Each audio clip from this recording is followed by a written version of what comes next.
Hello नमस्कार, स्वागत अभिनंदन आप सबका। मेरा नाम है सुमित और आपके सामने एक बार फिर से मैं उपस्थित हो चुका हूँ साइंस की महत्वपूर्ण क्लास के साथ। और ये एनसीईआरटी स्पेशल सीरीज है जिसमें हम लोग एनसीईआरटी के कॉन्सेप्ट्स को टू द पॉइंट लगातार समझने जानने का प्रयास करते हैं ताकि एग्जाम्स में बहुत सारे क्वेश्चंस को हम सरलता से कर पाए। और इसके लिए आपको टाइम देना पड़ेगा, कॉन्सेप्ट को समझना पड़ेगा, है ना। तो आज हमारे सामने है chapter number 6, control and coordination. लेकिन सवाल ये है कि ये किस क्लास की एनसीईआरटी बुक को हम लोग डिकोड कर रहे हैं, पता तो होगा आपको। क्योंकि 1 से लेकर के चैप्टर नंबर 5 तक मैं क्लास 10th की बात कर रहा हूं। NCERT class 10th chapter number 1 to 5 already done किया जा चुका है, मतलब मैंने करवा दिया है। इसी चैनल के प्लेलिस्ट में वो सारे लेक्चर्स आपको मिल जाएंगे। तो आज से मतलब ये दूसरा सेशन है ना। इस सीरीज का ये दूसरा सेशन है, दूसरा सीजन है, आप ये समझ लीजिए। तो छठे चैप्टर के ऊपर हम बात करें, इसका मतलब 5 तक तो हो गया है। और छठा चैप्टर है कंट्रोल कोऑर्डिनेशन। तो एनसीईआरटी के बुक के हिसाब से पूरे पॉइंट को आसानी से समझने का हम लोग प्रयास करेंगे और एक भी पॉइंट मिस ना हो, ये प्रयास हम लोग करेंगे ताकि आराम से आप एग्जाम में बेहतर प्रदर्शन कर सके, है ना। तो ये हमारा टारगेट है।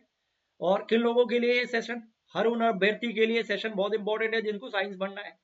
अगर आप एमपी टेट वर्ग 2 एग्जाम्स की तैयारी कर रहे हैं और आप साइंस को अच्छा करना चाहते हैं तो फिर ये सेशन आप ही के लिए है। अगर आप बीपीएससी एग्जाम्स की तैयारी कर रहे हैं, टीआरई एग्जाम से जुड़े हुए हैं, और अब तो टीआरई 4.0 की मैं बात करूंगा, और खास करके जो लोग 9th 10th क्लास के लिए तैयारी कर रहे हैं या फिर 6 to 8th क्लास के लिए तैयारी कर रहे हैं और साइंस को बेहतर करना है, तो ये सेशन उन्हीं के लिए।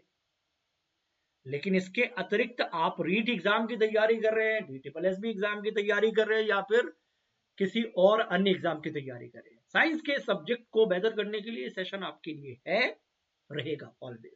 तो पढ़िए, समझिए, आगे बढ़िए। आगे बढ़ने से पहले एक रिक्वेस्ट है, ये चैनल सब्सक्राइब करना है आप सबको।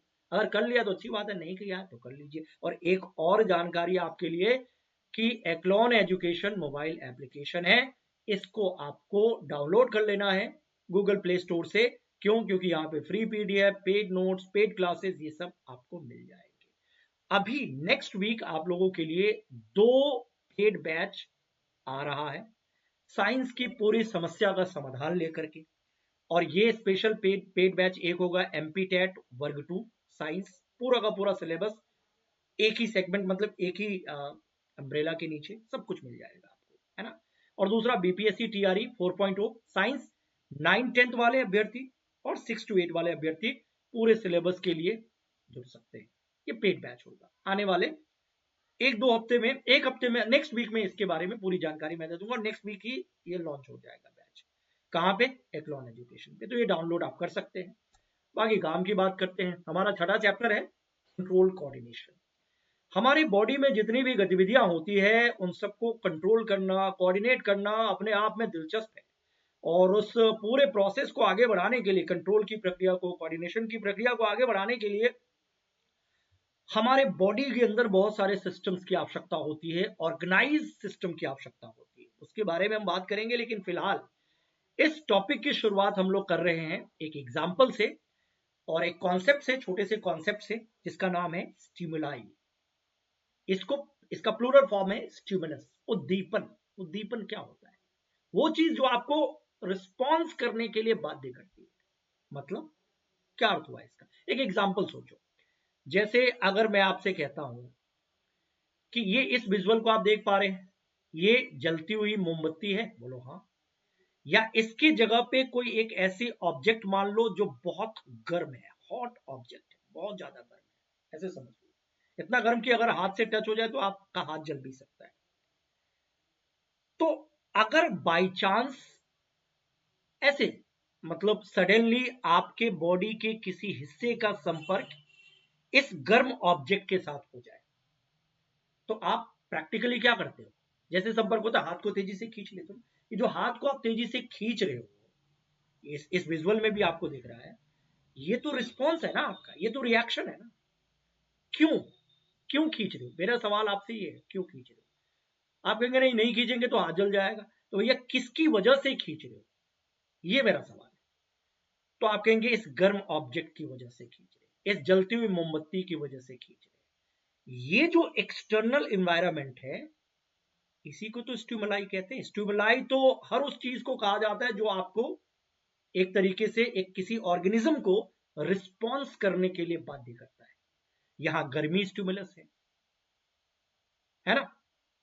ठीक उसी तरीके से अगर मैं आपसे कहूं कि एक प्लांट है और इसमें फूल भी है और कांटे भी है, और आप फूल तोड़ने जाते हो लेकिन गलती से कांटा चुभ जाता है आपके हाथ में, तो जैसे कांटा चुभता है ना, तो वो चुभने के बाद आप क्या करते हो, एक रिस्पॉन्स दिखा तो रिएक्शन करते हो ना, एक्शन हो गया, चुभ गया, कांटा चुभ गया, उस कांटे की वजह से आपको दर्द हुआ, आप तेजी से हाथ को खींचते हो ना, तो वो जो कांटा है ना वो स्टिमुलस है। इसको हम इन्वायरमेंटल फैक्टर कहते हैं, है ना। इसीलिए ये एनिमल हो प्लांट हो सब में होता है। मतलब इसीलिए कहा जाता है कि anything that cause an organism to react, और वो चीज जो एक जीव को, सजीव को रिएक्ट करने के लिए बाध्य करता है, जिसके कारण से आप प्रतिक्रिया देते हो, उसे हम कहते हैं स्टिमुलस, स्टिमुलाई। अब ये प्लांट है, ये सनलाइट है ना, एक्सटर्नल फैक्टर है, ये स्टिमुलस है। इस सनलाइट के कारण प्लांट का ग्रोथ इसकी डायरेक्शन में हो रहा है, ये एक है। और प्लांट में आपने और भी देखा होगा, जैसे ये वाला तो डन है, आपने टच मी नॉट प्लांट को देखा होगा, छुई मी प्लांट जिसको कहते हैं। ऐसे जब आप टच करते हो ना तो इसकी पत्तियां जो है ना ऐसे एकदम से मुरझा सी जाती है, सरमा सी जाती है ना। ये क्या है, ये जो उंगलियों से आप टच कर रहे हो ना, ये एक्सटर्नल फैक्टर है, ये स्टिमुलस है इस पत्तियों के लिए, इन पत्तियों के लिए। तो इसलिए कहा जाता है कि स्टिमुलस सिर्फ हम में आप में एनिमल्स की बात नहीं है, ये प्लांट में भी होता है और एनिमल में भी होता है। इसलिए पौधे और जंतु अलग अलग प्रकार से उद्दीपन के प्रतिक्रिया के प्रति अनुक्रिया करते हैं, स्टिमुलस के प्रति दोनों रिस्पॉन्ड करते हैं, बट मैनर्स डिफरेंट होते हैं, जिसके बारे में आगे हम लोग बातचीत करेंगे।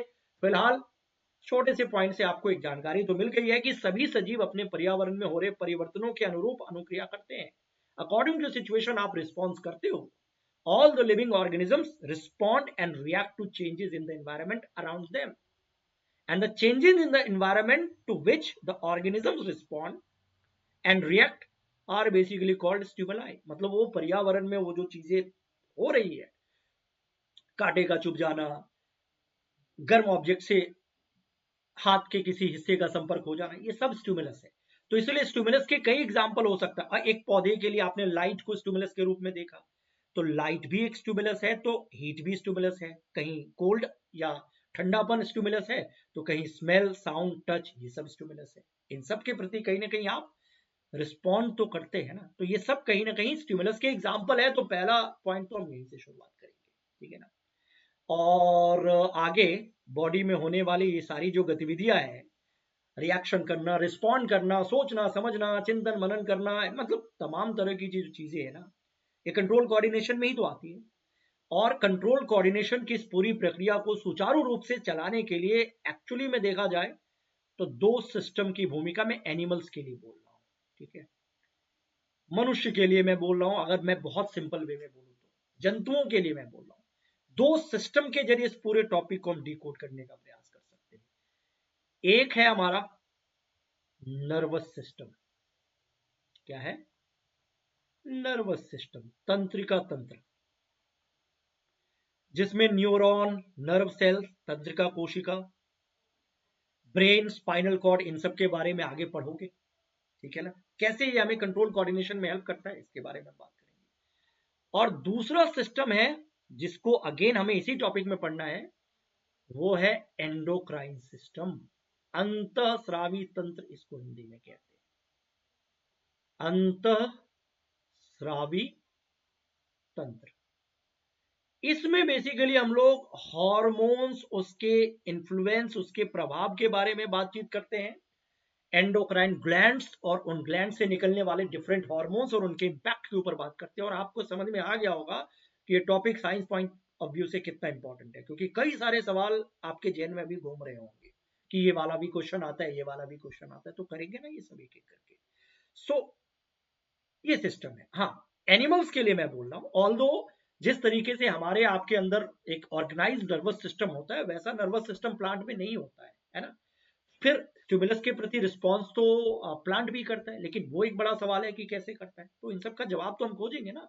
सो शरीर की क्रियाओं के नियंत्रण तथा समन्वय के लिए जंतुओं में, एनिमल्स की बात कर रहे हैं, तंत्रिका तंत्र होता है, ठीक है ना। आगे हार्मोन्स की भी बात करेंगे। लेकिन पादपों में ना तो तंत्रिका तंत्र होता है और ना ही इस तरह की कोई मांसपेशियां मसल्स होते हैं। तो फिर स्टिमुलस के प्रति वो रिस्पॉन्स कैसे करते हैं, क्योंकि हमने अभी देखा प्लांट भी स्टिमुलस के प्रति रिस्पॉन्स करते हैं। तो एक बड़ा सवाल है जिसके बारे में हम आगे बात करने वाले हैं, लेकिन इस सवाल से ही कहीं ना कहीं इस टॉपिक को जोड़ के हम आगे बढ़ सकते हैं। ये बड़ा इंपॉर्टेंट है। चलिए आगे बढ़ने का प्रयास करते हैं। तो ये पॉइंट हमने अभी अभी डिस्कस कर लिया कि अगर जंतुओं की बात करें, अभी फिलहाल प्लांट को साइड में कर देते हैं, अगर जंतुओं की बात करें तो सभी जंतुओं में मुख्यतः दो सिस्टम इस प्रोसेस के लिए रिस्पॉन्सिबल है, कंट्रोल कोऑर्डिनेशन के मैकेनिज्म के लिए रिस्पॉन्सिबल है। ऑलरेडी मैं बता चुका हूं, nervous system and endocrine system, तो ये याद रखना है। अब पहले इससे शुरुआत करते हैं, इससे आगे बढ़ते हैं। ऑलरेडी मैं शुरुआत कर चुका हूं, स्टिमुलस वाला जो एग्जांपल मैंने आपको बताया था ना, वो एक तरीके से इसकी शुरुआत ही है। तो एनिमल नर्वस सिस्टम को समझने के लिए दो तीन चीजों को आपको जानना होगा, ठीक है ना। इतना आप समझ जाओगे कि आपके क्वेश्चन आराम से बन जाए। एक तो सबसे पहली चीज न्यूरॉन, जानते हो ना, functional unit of nervous system इसको कहा जाता है। न्यूरॉन को हम लोग तंत्रिका कोशिका भी कहते हैं, नर्व सेल भी इसको कहा जाता है। ये बड़ा इंपॉर्टेंट है। सूचनाएं इसी के जरिए तो आगे बढ़ती है ना। उसके बाद ब्रेन, मस्तिष्क, ये इसको कौन भूल सकता है, ये भी हमें पढ़ना है भाई साहब। और स्पाइनल कॉर्ड, इसको हिंदी में कहते हैं मेरु रज्जु। ये सब नर्वस सिस्टम से संबंधित है। इन सबको हमें एक एक करके जानना है, समझना है। बेसिकली अगर मैं इंसान की बात करूं, एनिमल्स की बात करूं, तो कंट्रोल कोऑर्डिनेशन के संदर्भ में हम कह सकते हैं कि नर्वस सिस्टम, एनवीएस अब शॉर्ट में मैं लिख रहा हूं, कैसे काम करता है ये समझेंगे। मसल्स या मस्कुलर टिश्यू कैसे काम करते हैं, इसको हम समझने का प्रयास करेंगे। So in animals such control and coordination are provided by obviously nervous system and muscular tissues, but how. तो अब आते हैं वहीं से शुरुआत करते हैं जहां से हमने शुरुआत की है। एक सिचुएशन है, अब चूंकि इससे प्रश्न बनते हैं इसलिए मैं इसको, अब ऑलरेडी थोड़ा बहुत तो मैं बता चुका हूं, लेकिन बुक के हिसाब से जो पॉइंट निकल के आ रहा है उसके लिए पॉइंट को डिकोड कर रहा हूं, ठीक है ना। जैसे आकस्मिक परिस्थितियों में, सडन सिचुएशन में हम गर्म वस्तु को जब छूते हमारे लिए डेंजरस हो जाता है, कई बार तो हाथ में प्रॉब्लम हो जाती है, जल जाते हैं, खतरनाक हो सकता है ना। लेकिन ये हमारे लिए, जैसे ये ऑब्जेक्ट है, ये वस्तु है, ये हमारे लिए गर्म है, ये खतरनाक हो सकता है। तो हमें इसके लिए पहली बात तो रिएक्शन कैसे करना चाहिए, रिस्पॉन्स कैसे करना चाहिए। तो उससे भी जरूरी बात यह है कि ये गर्म वस्तु है या नहीं है, इसकी जानकारी हमें कैसे मिलेगी, ये सवाल है ना। अच्छा, मैंने अगर आपको ये बता दिया कि ये वस्तु बहुत गर्म है, तो हम वहां जाएंगे नहीं, उसको टच ही नहीं करेंगे, बात खत्म। जलते हुए आग में अगर आप हाथ देने जाओगे तो फिर तो प्रॉब्लम तो होगी ना। तो उस संदर्भ में ये महत्वपूर्ण नहीं है कि आपको पता है अगर एक वस्तु गर्म है, एकदम उससे आपको खतरा हो सकता है, आप उसके पास जाओ नहीं, टच ही नहीं करो। यहाँ प्रॉब्लम इस संदर्भ में नहीं है, प्रॉब्लम दूसरे संदर्भ में। अब ये एक वस्तु है, पता नहीं है, यहाँ पे रखी हुई, अचानक से मुझे लगा शायद ये नॉर्मल वस्तु, उठाया और ये बहुत गर्म है, यहां दिक्कत हो जाएगी। आप किचन में काम कर रहे हैं, अचानक से किसी गर्म वस्तु से आपके हाथ का संपर्क हो गया, आप हाथ तेजी से खींच लेते हो। ये सब पूरा कोऑर्डिनेटेड वे है। सोचो कैसे ये होता है। पहले तो आपको जानकारी मिलती है कि ये गर्म है, और फिर इमीडिएटली, ये बहुत with in fraction of second होता है, और उसके हिसाब से आपकी मांसपेशियां हरकतें भी करती है और आप हाथ को खींच लेते हैं, है ना। तो कहीं ना कहीं एक अलग तरीके का मैकेनिज्म यहां काम करता है। यहां वैसे नहीं काम करता है कि हाथ हटाए रखे, जैसे मान लो आपको मैंने पहले बोल दिया कि ये गर्म वस्तु है, आप टच करोगे नहीं करोगे आपकी मर्जी, आप जानो, लेकिन बहुत गर्म वस्तु है, तो मैं यहाँ टच करूं ना करूं ये मेरी मर्जी है, ठीक है ना। मुझे पता है यहाँ क्या होने वाला है, लेकिन बाई चांस अनफॉर्चुनेटली टच हो गया, तो शरीर के अंदर रिस्पॉन्स मैकेनिज्म ऐसा होता है कि वो खुद ही आपको इस खतरे के प्रति आगाह कर देगा और आप इमीडिएटली रिस्पॉन्स करोगे। इसको बोलते हैं स्टिमुलस के प्रति रिस्पॉन्ड करना, क्योंकि ये अब मेरे लिए स्टिमुलस है ना। तो सबसे पहली चीज सूचनाओं को पता लगाना होगा, मतलब जानकारी पता लगाना होगा कि ये गर्म वस्तु है। हमें पता कैसे चले कि वस्तु गर्म है, अगर किसी ने हमें नहीं बताया तो, है ना। तो एक तो है कि टच करेंगे पता चलेगा, ठीक है, लेकिन कैसे? और अचानक से आपने बाय चांस टच किया तो आपको सूचना, गर्मी के बारे में भी सूचना मिलेगा, और आपके बॉडी आपको एक तरीके से रिस्पॉन्स मैकेनिज्म भी प्रोवाइड करता है आप, ताकि आप हाथ हटा लो। दोनों चीजें होती है। तो यहीं पे ये सवाल है कि ठीक है, हम रिस्पॉन्स करते हैं स्टिमुलस के प्रति, लेकिन हम कैसे पता लगाएं कि हम गर्म वस्तु को छू रहे हैं? हमारे पर्यावरण से सभी वस्तुओं, मतलब सभी सूचनाओं का पता लगाने के लिए कोई सिस्टम होना चाहिए ना। अब पर्यावरण मतलब क्या? ये गर्म वस्तु हमारे लिए पर्यावरण है, कांटा हमारे लिए पर्यावरण है ना। सब एक्सटर्नल फैक्टर ही है, यही हमारे लिए स्टिमुलस है। तो हमारे पर्यावरण से सभी सूचनाओं का पता, अब ध्यान से समझो मैं क्या बोल रहा हूं, कुछ तंत्रिका कोशिकाओं के विशिष्टीकृत सिरे द्वारा लगाया जाता है। What is main point here? all information from our environment is detected by the specialized tip of some nerve cell. अब इंफॉर्मेशन का मतलब वो गर्म वाला इंफॉर्मेशन, ठंडा वाला इंफॉर्मेशन, जो भी है वो सब सूचनाएं है। इन सूचनाओं को पता कौन लगाता है? तो किसका नाम आ रहा है? तंत्रिका कोशिका। आ गया नर्वस सिस्टम का फंक्शनल यूनिट, न्यूरॉन। न्यूरॉन का अपना एक डिजाइन होता है, जैसे आपने देखा होगा, आगे मैं अभी पूरा डिटेल में बता रहा हूं। तो ये इस तरीके का आपने कुछ सेल देखा होगा, न्यूरॉन।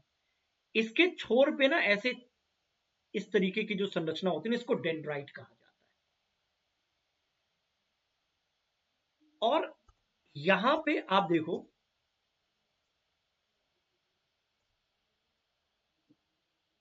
ये मान लो, ठीक है ना, ये सूचनाओं को कहीं ना कहीं ग्रैब करता है। और मैं न्यूरॉन की बात कर रहा हूं, न्यूरॉन में न्यूरॉन का एक टिप है, ठीक है ना।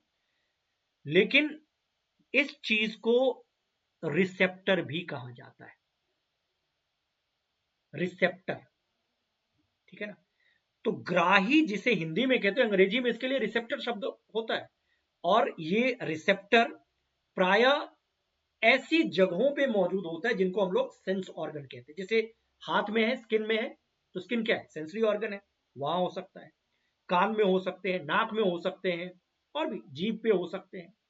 तो कुल मिलाकर के रिसेप्टर ही इंफॉर्मेशन को डिटेक्ट करता है। रिसेप्टर एक तरीके से हम इसको क्या कह सकते हैं, this is nothing but receptors are specialized tip of some nerve cells that detect the information from the environment. यानी ग्राही जिसे हम कहते हैं, तंत्रिका कोशिका के विशिष्टीकृत छोर होते, टिप होते, सिरे होते, जो वातावरण से सूचनाओं का पता लगाते हैं। और आमतौर पर ये कहां मौजूद होते हैं? ये हमारी ज्ञानेंद्रियों में स्थित होते हैं। ज्ञानेंद्रिया मतलब हमारे सेंस ऑर्गन। सेंस ऑर्गन मतलब ये सारे के सारे सेंस ऑर्गन है ना, देखो ना ये लिखा हुआ है।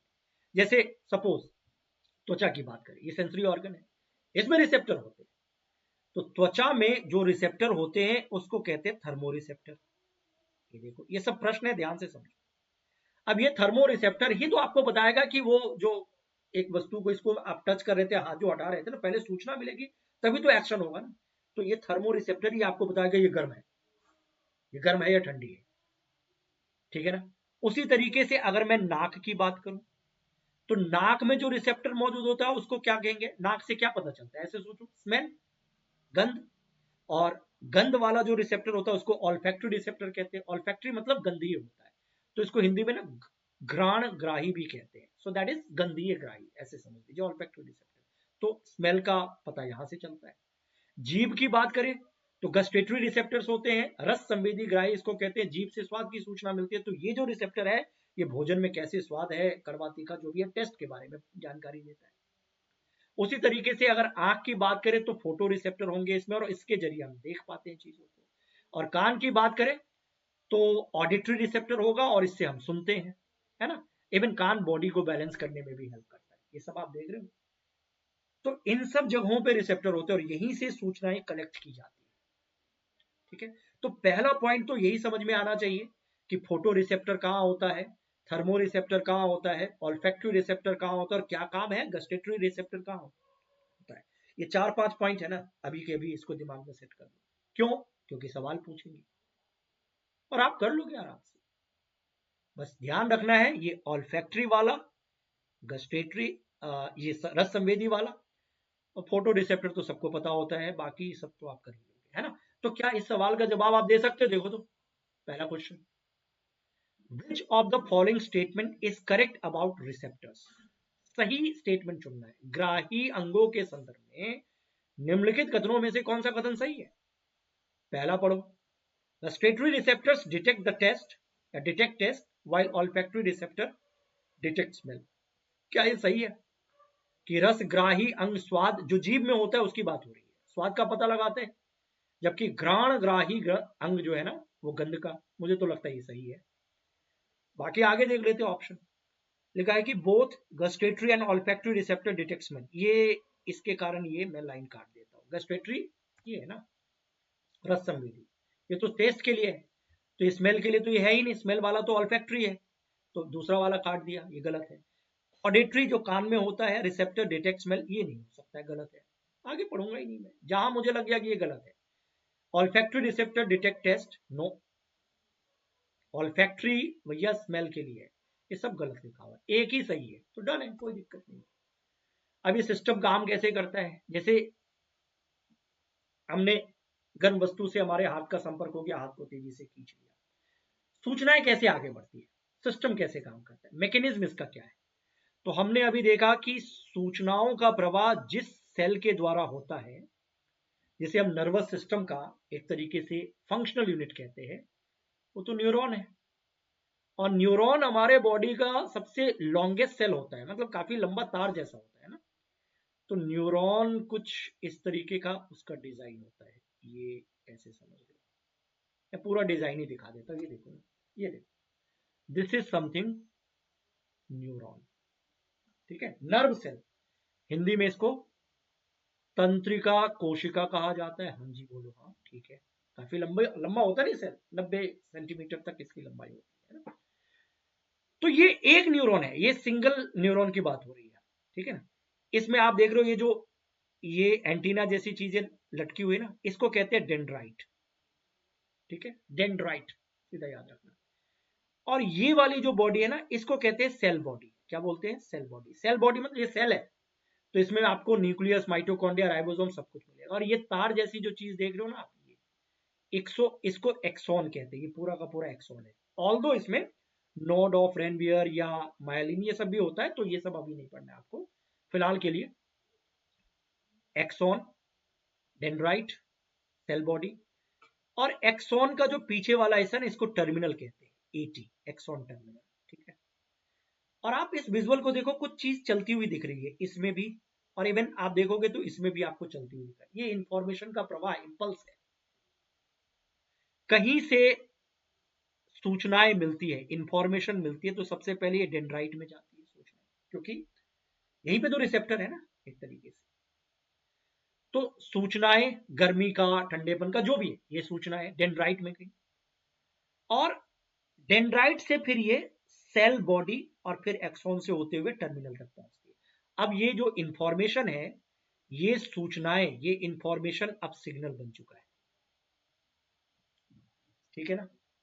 अब ये सिग्नल्स पहले तो डेंड्राइट में इंफॉर्मेशन गया, डेंड्राइट से सेल बॉडी, ये सीक्वेंस पूछा जाता है यहाँ, और फिर यहां से एक्सॉन होते हुए इंफॉर्मेशन, ये सिग्नल्स कहां पहुंचेगा? एक्सॉन टर्मिनल, एटी मतलब एक्सॉन टर्मिनल।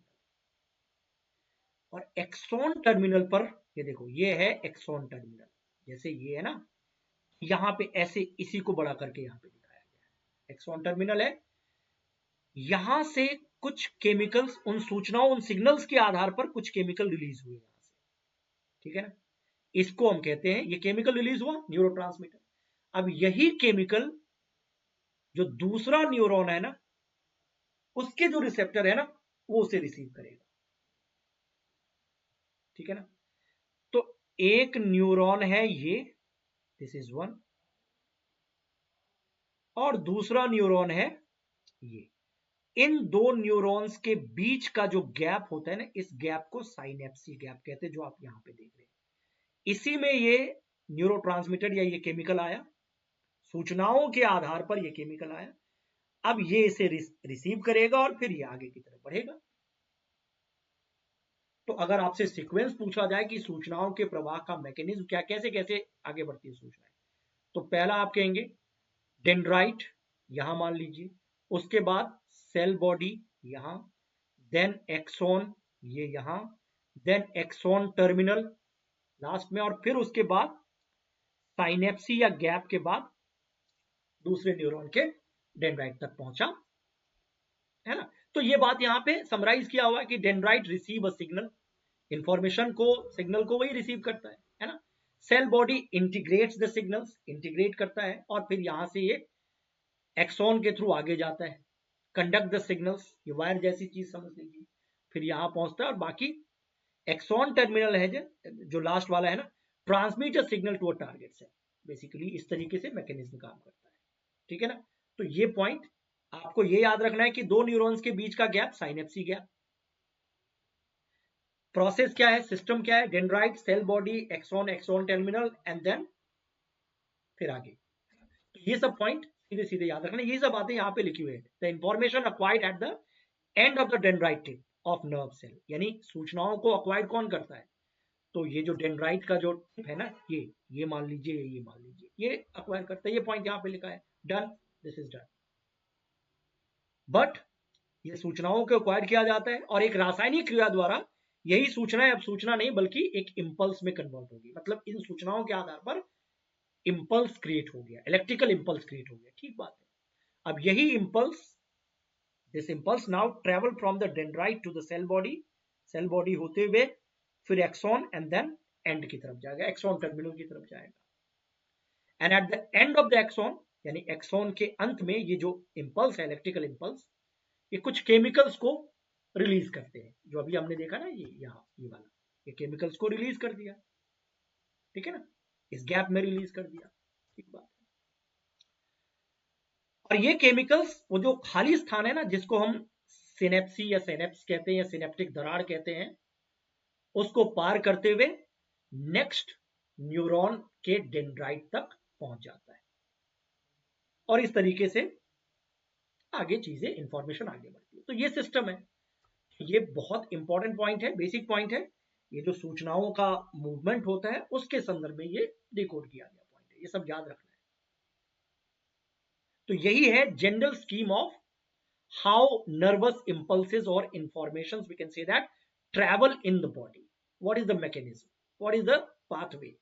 पाथवे आपसे पूछा जा सकता है, पहले ये फिर ये फिर ये फिर ये, इस तरीके से आपको याद रखना है, ठीक है। अंततः ऐसे आवेगों को तंत्रिका कोशिका से अन्य कोशिकाओं जैसे कि मस्कुलर सेल्स, पेशी कोशिकाओं या ग्रंथि तक ले जाया जाता है, टारगेट सेल तक ले जाया जाता है ना। और पूरा का पूरा जो हमारा ये जो नर्वस सिस्टम है, जिसका ये यूनिट है न्यूरॉन, इसमें बहुत सारे न्यूरॉन्स होते हैं। सो तंत्रिका उत्तक या नर्वस टिश्यू जिसको हम कहते हैं, टिश्यू मतलब ग्रुप ऑफ सेल्स, बहुत सारे नर्व सेल्स के ऑर्गेनाइज नेटवर्क से बनते हैं, न्यूरॉन्स के नेटवर्क से बनते हैं। तो तंत्रिका उत्तक तंत्रिका कोशिकाओं या न्यूरॉन का एक संगठित जाल बनाता है या जाल का बना होता है, और ये सूचनाओं को इलेक्ट्रिकल इंपल्स के द्वारा शरीर के एक भाग से दूसरे भाग तक कंडक्ट करता है, भेजता है, ठीक है ना। तो ये पॉइंट हमें समझ गया। अब ये जो कहानी है, इसका एक पहलू हमने देखा कि सूचनाएं जैसे यहां से, चलो हाथ से, ये हाथ है ना, हाथ से सूचनाएं आगे जा रही है, ठीक बात है, सिग्नल्स चले गए।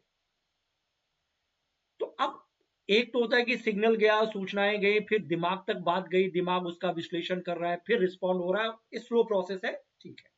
लेकिन इस सिचुएशन में तो रिएक्शन रिस्पॉन्स टाइम बहुत कम होता है, कम होना चाहिए। गर्म बॉडी से हाथ का संपर्क हुआ तो चलो सूचनाएं तो चली गई, अब ये दिमाग में जाकर के दिमाग इसका विश्लेषण करेगा, फिर सोचेगा कि ये गर्म बॉडी है, ठंडी बॉडी है, हाथ को फिर आदेश देगा, फिर तो मुश्किल हो जाएगा, इतने में तो काम तमाम। तो ये बहुत जल्दी होता है, ये जो एक्शन होता है ना, अनप्लैन्ड सडन एक्शंस, एक तरीके से स्टिमुलस के प्रति जो हम रिस्पॉन्स दिखाते हैं ना, इसको रिफ्लेक्स बोला जाता है। रिफ्लेक्स एक्शन अनप्लान्ड है, सोच समझ के नहीं करते, बस हो जाता है। हमारे लिए बहुत जरूरी है, सोच समझ के करेंगे तो फिर टाइम निकल जाएगा। So this is something reflex action. और ये रिफ्लेक्स एक्शन कैसे काम करता है, उसका पाथवे क्या है? रिफ्लेक्स आर्क इसको बोलते हैं। The pathway through which nerve impulses pass during reflex action is called reflex arc. तो पहली बात, there are many reflex actions. कांटे से हाथ का संपर्क होना और हाथ को तेजी से खींच लेना, ये रिफ्लेक्स एक्शन है। जो अनप्लान्ड एक्शन है, सोच समझ के नहीं करते, कुछ स्टिमुलस के प्रति आपको बॉडी रिस्पॉन्ड करने के लिए इन्फ्लुएंस करता है ताकि आप उस सिचुएशन से बाहर निकले, है ना। तो अचानक से होने वाला जो हमारी एक प्रतिक्रिया होती है, उसको रिफ्लेक्स एक्शन बोला जाता है। गर्म बॉडी से हाथ का संपर्क हो जाए, हाथ को तेजी से खींचना, वो एक रिफ्लेक्स एक्शन होता है। खाना देखते ही मुंह से लार टपकना, वो एक रिफ्लेक्स एक्शन होता है ना। बहुत सारे ऐसे एक्शन होता है ना। आंखों के सामने अगर तेज प्रकाश जाए तो आंखें पलके अपने आप बंद हो जाती है, वो रिफ्लेक्स एक्शन होता है।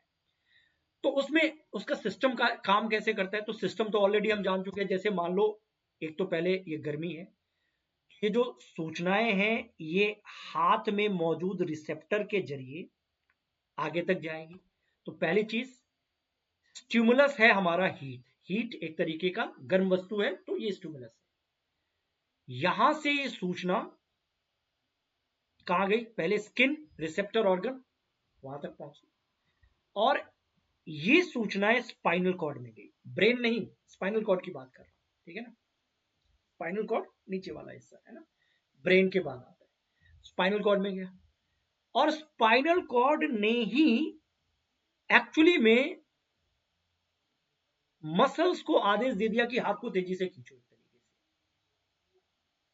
है ना। तो स्पाइनल कॉर्ड से ही आदेश मिल गया और बहुत जल्दी ये रिएक्शन हो गया, रिस्पॉन्स हो गया। हाथ को हमने, मतलब मसल्स को आदेश मिल गया, मसल्स की वजह से हाथ को हमने तेजी से खींच लिया। तो यही तो है स्टिमुलस, यही तो है रिफ्लेक्स आर्क। क्या है? Stimulus, receptor organ, spinal cord. Brain का इन्वॉल्वमेंट नहीं है, क्योंकि ब्रेन फिर टाइम लगेगा उसमें, है ना। ब्रेन अगर इस काम को ब्रेन करेगा तो टाइम लगेगा, स्पाइनल कॉर्ड ही कर देता है ना। फिर मसल्स एंड देन रिस्पॉन्स होता है और हाथ को हम तेजी से खींच लेते हैं। तो कुल मिलाकर के ये भी एक क्वेश्चन है। हाँ बिल्कुल है। कैसे हो रहा है देखो, रिसेप्टर ऑर्गन स्किन में स्पाइनल कॉर्ड तक गया, stimulus then receptor organ then spinal cord, spinal cord से मसल्स को आदेश मिलता है, ठीक है ना।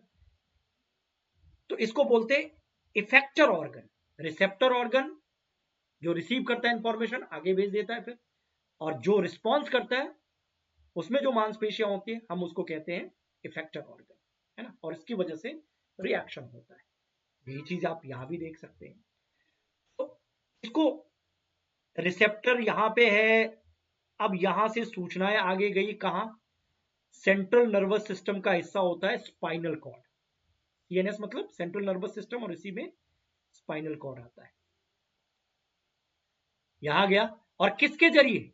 जिस न्यूरॉन के जरिए ये इंफॉर्मेशन जाती है, सिग्नल जाती है, ठीक है ना, सूचनाओं का सिग्नल, उसे सेंसरी न्यूरॉन कहा जाता है। ये पूछा जा सकता है। संवेदी तंत्रिका सूचनाओं को ले जा रहा है, स्पाइनल कॉर्ड तक पहुंच गया, ठीक है। रिले न्यूरॉन है यहाँ, ठीक है। उसके बाद मोटर न्यूरॉन जो है ना, पहला ये और दूसरा, मोटर न्यूरॉन से मैसेज आता है, एम से मोटर, एन से मैसेज। और ये जो इफेक्टर है, जो मसल्स हमारे हाथ में होते हैं, जिसको ये आदेश आता है मोटर न्यूरॉन के थ्रू, याद हटाओ, हमने हाथ को हटा लिया। तो आपसे ये भी पूछा जा सकता है कि सूचनाओं को ले जाने का काम सेंसरी न्यूरॉन करता है, और मैसेज को लाने का काम स्पाइनल कॉर्ड से मोटर न्यूरॉन करता है।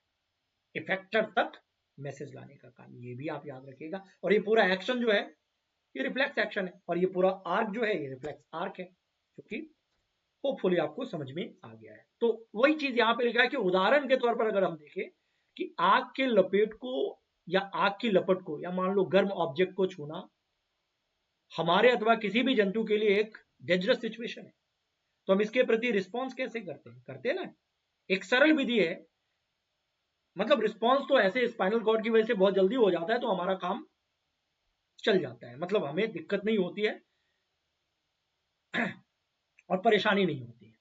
तो उस संदर्भ में क्या है कि एक सरल विधि है कि हम विचार करें कि हमें आघात पहुंच सकता है, इसलिए हमें अपना हाथ हटा लेना चाहिए, है ना। एक सरल विधि क्या है, बड़ा कितनी आसानी से लिख दिया कि एक सिंपल तरीका ये है कि हमें जब हाथ से गर्म बॉडी का संपर्क हो जाए ना, तो हम सोचे विचार करें कि हमें दुर्घटना हो सकती है हमारे साथ, तो हाथ को हटा ले। भैया इतना टाइम है हमारे पास, इतना समय का ये सारा खेल है, इतना समय नहीं है हमारे पास। तो फिर हमारे शरीर का डिजाइन ही ऐसे किया गया है कि इस तरह के सिचुएशन के लिए फास्ट ट्रैक मैकेनिज्म काम करता है, क्योंकि समय नहीं होता इतना हमारे पास, है ना। और वो ये चीज है जिसके बारे में अभी हम बात कर रहे हैं। Rather than having to think about the sensation of heat, if the nerves that detect the heat were to be connected to the nerves that move muscles in simple way, the process of detecting the signals or the input and responding to it by an output action might be completed quickly। और ऐसा होता है, मतलब ऊष्मा के संवेदन के बारे में सोचने की अपेक्षा यदि जो तंत्रिकाएं ऊष्मा का पता लगाती है और उन्हें उन तंत्रिकाओं से जोड़ दिया जाए जो पेशियों को गति करने के लिए प्रेरित करती है, रिले न्यूरॉन, तो जो प्रक्रम इनकमिंग सिग्नल्स का पता लगाने और फिर आउटगोइंग क्रिया को करने का कार्य करता है ना, उन्हीं से जोड़ दिया। हेडक्वार्टर में बात ही नहीं, जो काम ये करेगा उसी से जोड़ दिया,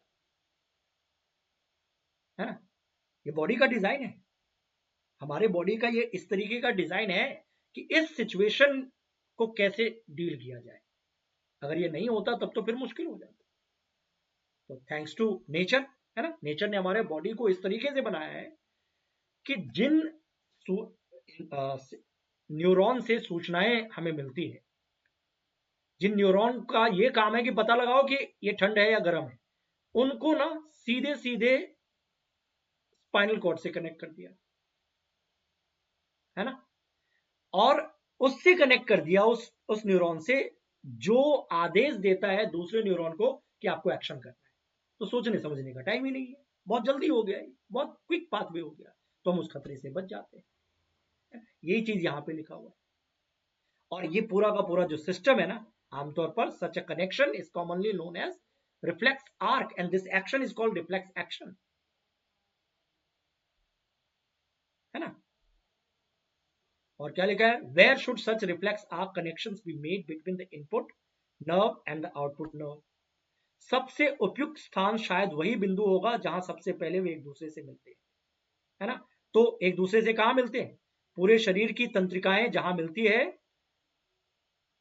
ब्रेन को जाने के लिए, वो है spinal cord. The best place, ये चीज कहां होती है, स्पाइनल कॉर्ड के थ्रू होती है। तो ये मैं बार बार बोल ही रहा हूं कि स्पाइनल कॉर्ड ही ये काम कर देता है। तो best place of course would be at the point where they first meet each other.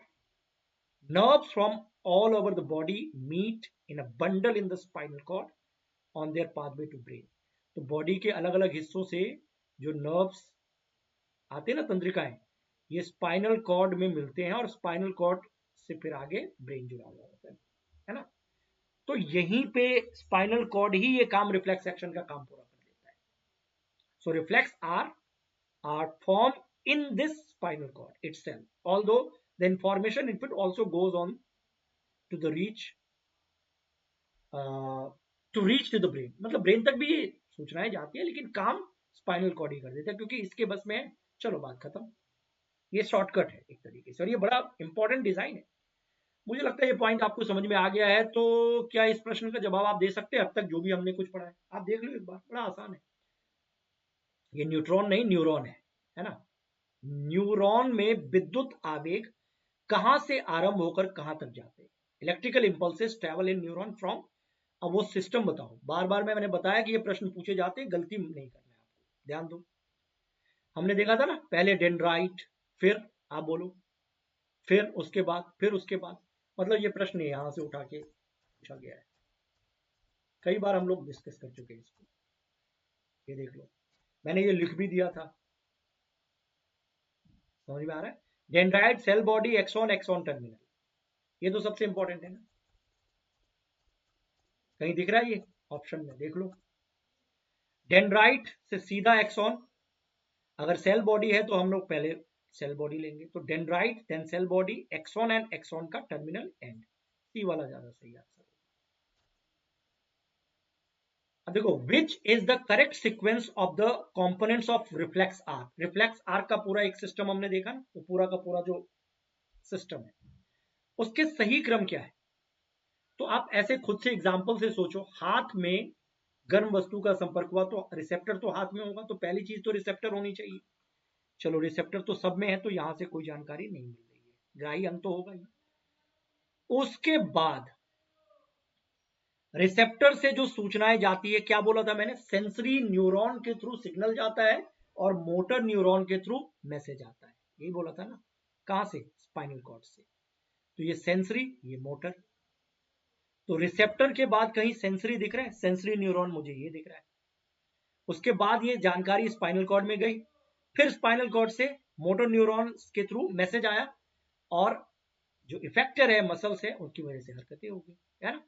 ये ना पूरा एक बार देख लेना दोबारा से। In synapse chemical signal is transmitted from, मतलब साइनेप्सी क्या होता है, एक न्यूरॉन और दूसरे न्यूरॉन के बीच का गैप, ये अभी हमने देखा था। तो साइनेप्सी पर रासायनिक संकेत का संप्रेषण होता है। In synapse chemical signal is transmitted from. अब सोचो, कहां साइनेप्सी का क्या मतलब होता है, दो न्यूरॉन के बीच का गैप है, ठीक बात है, लेकिन किस तरीके का ऑर्गेनाइजेशन। अगर मैं शॉर्ट में बोलूं तो ऐसा, ये एक न्यूरॉन है,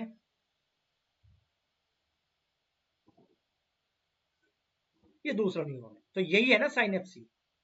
तो आप सोचो, dendritic end of one neuron to axonal end of another neuron, क्या ये है, या axon to cell body to the same neuron, या फिर cell body whatever the case to axonal end of the same neuron, या axonal end of one neuron to dendritic end of another neuron। अब सोचो ये कहां से आया है, ध्यान दो, टाइम लगता है, लगने दो, कोई दिक्कत नहीं, पहले सोचो आप, बताओ, बता दोगे। एक न्यूरॉन का एक्सॉन टर्मिनल और दूसरे का डेंड्राइट, जहां पे गैप होता है ना, एक खत्म होता है एक का और दूसरे का शुरू होता है, वही है ना। देख लो यहां पे, किधर गया किधर गया किधर गया, ये रहा। एक न्यूरॉन के एक्सॉन टर्मिनल यानी एक लास्ट और दूसरे का शुरुआत, ठीक है ना, ये हो जाएगा। न्यूरॉन में विद्युत संकेत रासायनिक संकेत में कहां बदलता है, in neuron conversion of electrical signal to a chemical signal, electrical signal जो आगे बढ़ रहा है वो केमिकल सिग्नल में कहां बदलता है, सेल बॉडी, या फिर एक्सोनल एंड, या डेंड्राइटिक एंड, या एक्सॉन, क्या होगा। तो यही वही वही जो फोटो दिखा रहा हूं उसी में से ये सवाल आएगा। देखो ये किधर गया, अभी मैं दिखाता हूं, अभी तक सिग्नल है, लेकिन जब ये निकलेगा यहां से उसके बाद ये इंफॉर्मेशन हो जाएगा, फिर ये दूसरे में जाएगा, है ना। तो अब देखो, यही है ना, यहीं से ये फिर न्यूरोट्रांसमीटर या केमिकल रिलीज हुआ। तो क्या जवाब होगा इसका,